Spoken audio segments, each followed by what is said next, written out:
Welcome to Second Listen Saturday on the Parenting Roundabout podcast, where we share some fun moments from a past episode for your weekend listening pleasure. Look for new episodes every Monday through Friday.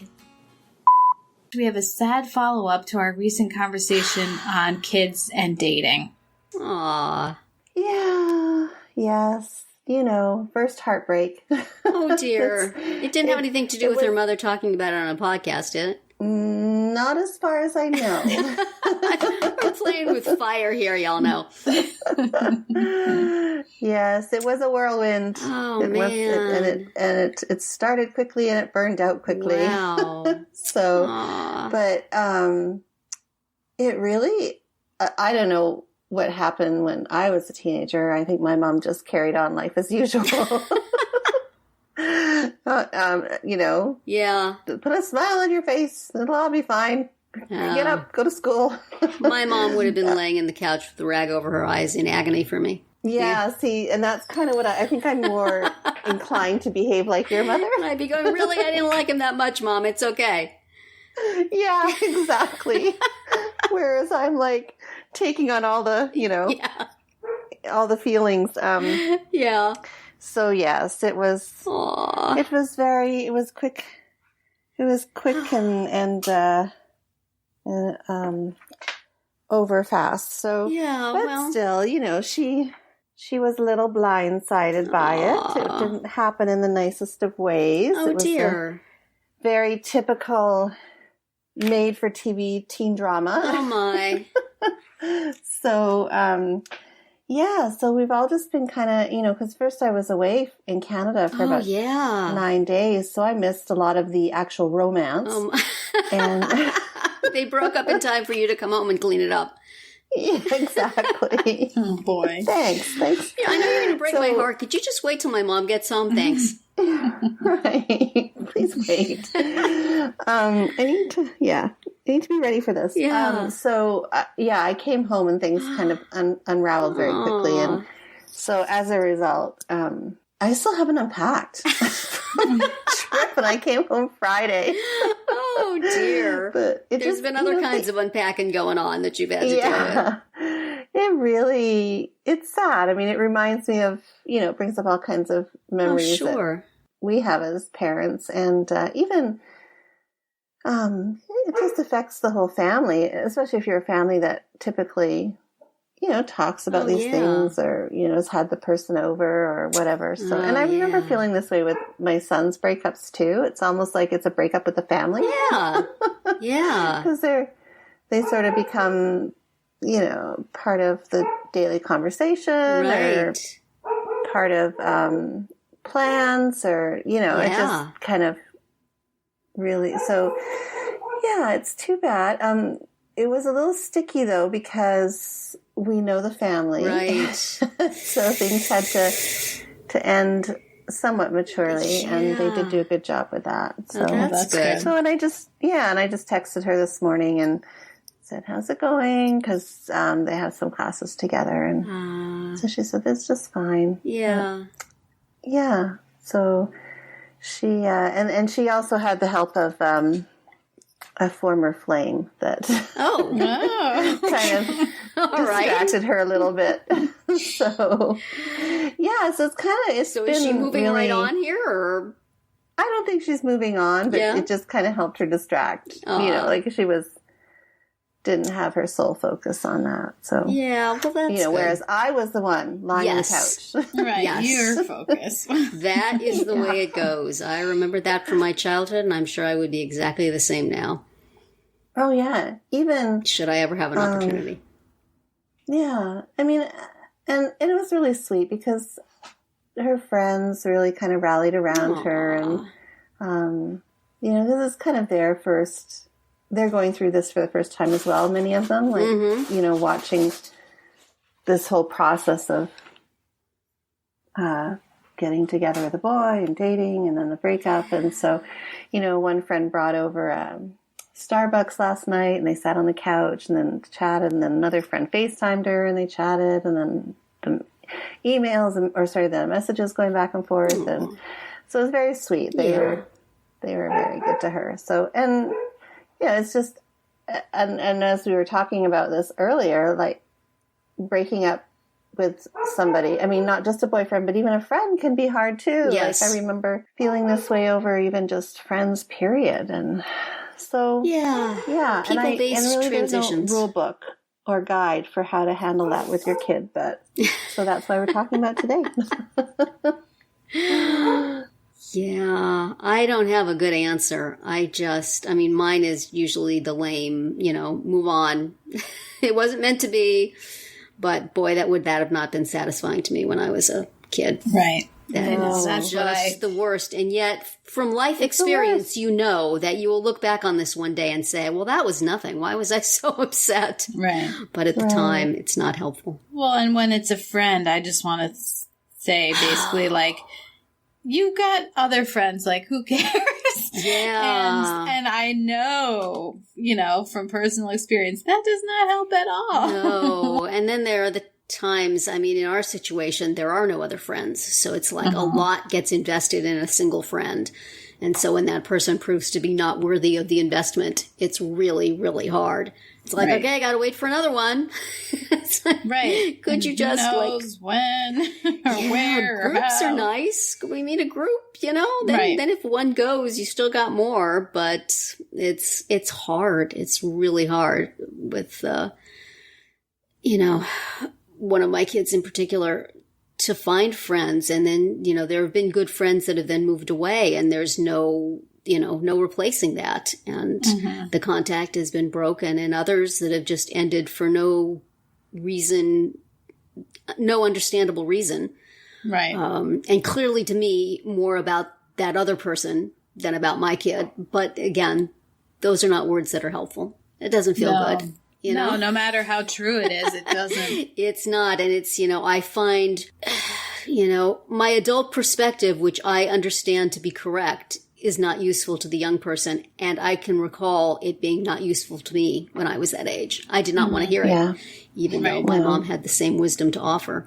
So, yikes, I don't know. I just wish that people would not disappoint my children, please. You just got it out. If they would just refrain from that wouldn't that be nice? And it's hard for me to not resent the heck out of them, and their parents and everything. So it would be hard for me, Nicole, to not, to just go on being pleasant. But I understand your situation. Since he's a friend of the family and a friend of this, there's no neat way to just say, no, shake the dust from your shoes and never think of him again, because no. Well, and I know that didn't work for me. That actually made it worse because I felt like I couldn't talk about it and I couldn't kind of really resolve it and get adult input because, if the adults in my life are shutting it down. Yeah. And now that you are an adult, though, do you see how you kind of wish that could happen? It's like... Well, I do, in a way, because it definitely has created a lot of angst for the family and...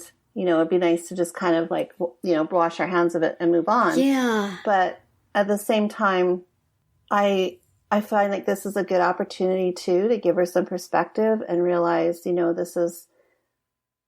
she's learned what she wants in a friendship or a boyfriend. Right. And she'll, each one of these experiences will lead to hopefully a better one. Yeah. Is she buying that? She's buying it.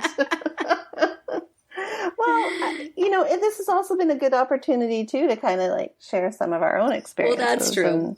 And her brother has really opened up and supported her too, and her brother's girlfriend. So there's been a lot of conversation that might not normally have happened. Yeah. So she's had an opportunity to really work through it, I think, is the thing. That's nice. I feel in my house that all the advice I have to give is either not apropos or not welcome. And so really what my job is to just sit and listen without trying to fix things.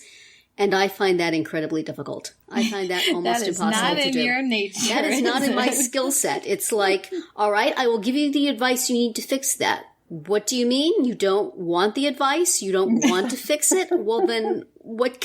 It's like, what can I do? This is why I sit and play with my phone. Go ahead and talk. I'm going to color in something on Sandbox and just pretend like I'm paying attention. Because if I pay attention, I'm going to want to say stuff. And you don't and your kids are older too. I mean, mine, she's still 16 and still looks to us somewhat for some guidance. I mean, I find that my son doesn't. He's got other influences in his life that are just as important. And doesn't seem to look to us too much anymore, but which is normal. Part of it, I think, might be the curse of being a parent of kids with special needs, because so much of your focus when they're young is fixing things and doing things and signing things and talking things over and finding remedies and, let's lay out a 10-point program for dealing with this. And then we will have checkpoints here, here, here, and here. And then those people all leave and there's still problems. And it's like, well, let me gather together a team, an interdisciplinary team to discuss your friendship problem. We will come up with a working blueprint.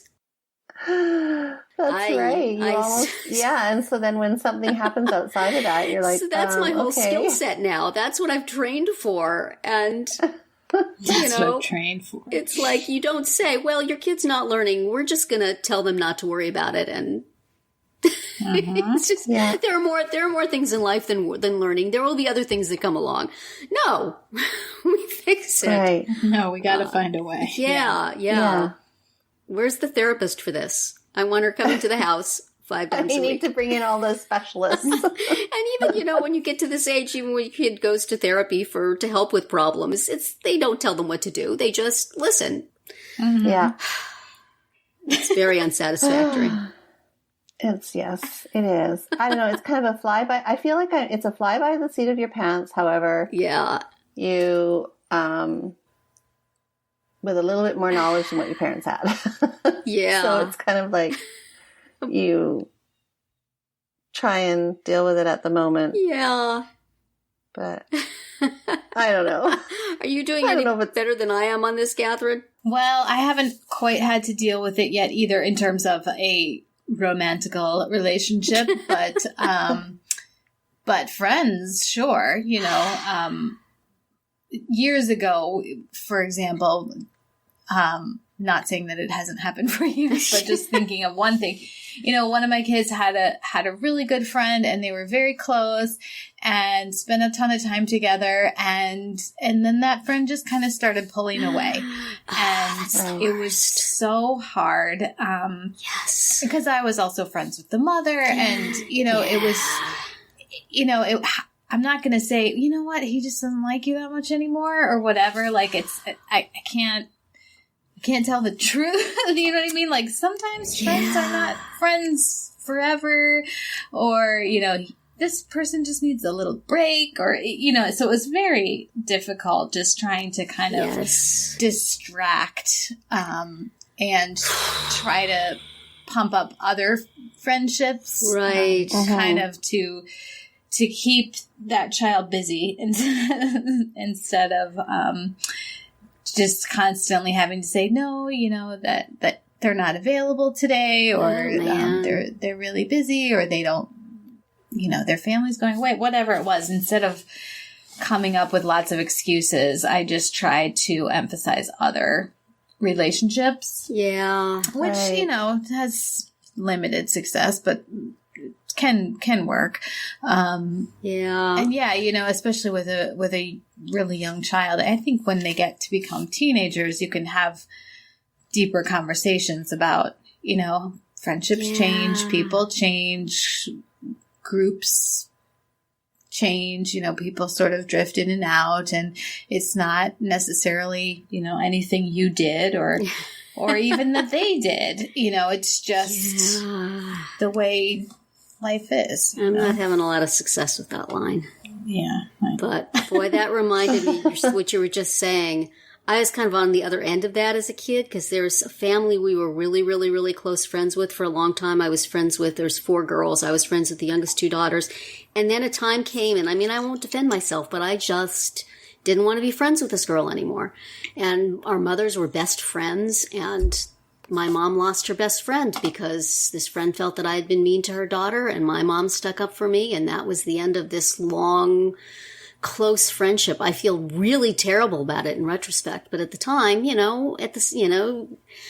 wasn't nice, but you don't want to force somebody to be friends with somebody either. Right. Because, be nice and sacrifice yourself to be friends with this person. And it was one of these terrible things where people I wanted to be friends with thought she was weird, I think. And, so it's hard to defend the behavior, but it just gets so complicated when everybody's, it's great when everybody's friends, when you're friends. And it makes it really difficult to not be. And,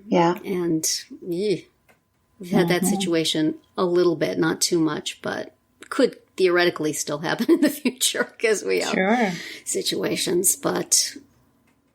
Yeah, that's hard for sure. It's just another one of those situations where there's no right answer, right? And it depends on how you're... Yeah, I know. And I think just to kind of circle back around and pick out something that you said earlier too, it just really depends on how our kid reacts too. I mean, we may want to we might want to talk about it and analyze it, and our kid might be, no, I'm not interested. It's done. It's over. Bye-bye. Right. Right. Like it really depends on how our kid reacts to the situation and their personality and, what kind of, how receptive they are to what you want to do is, how you want to parent them through it. Right. So, yeah, tough. I don't know. Well, just, you think it gets easier as they get older, but... Nope. Not at all. Yes. So, hopefully today will kind of, when she gets home, we'll wrap things up and we'll be ready for a that'll fresh be start the end tomorrow. of that. Good luck with that. Boy. Wipe the dust off, kid. Love those parenting problems that can just be solved like that. Yeah. Yes. Moving on. Yep. Checking it off my list. Check it off.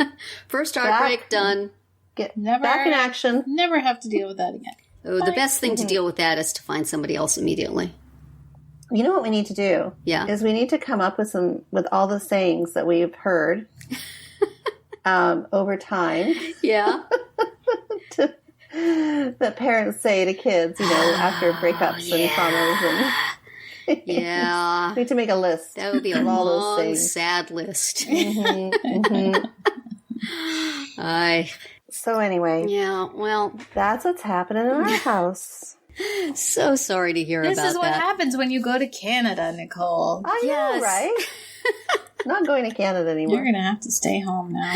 Well, and there was a big breakup when we went to Hawaii. Oh, so yeah, I remember that. Not going to go anywhere. Didn't she break up with him by text?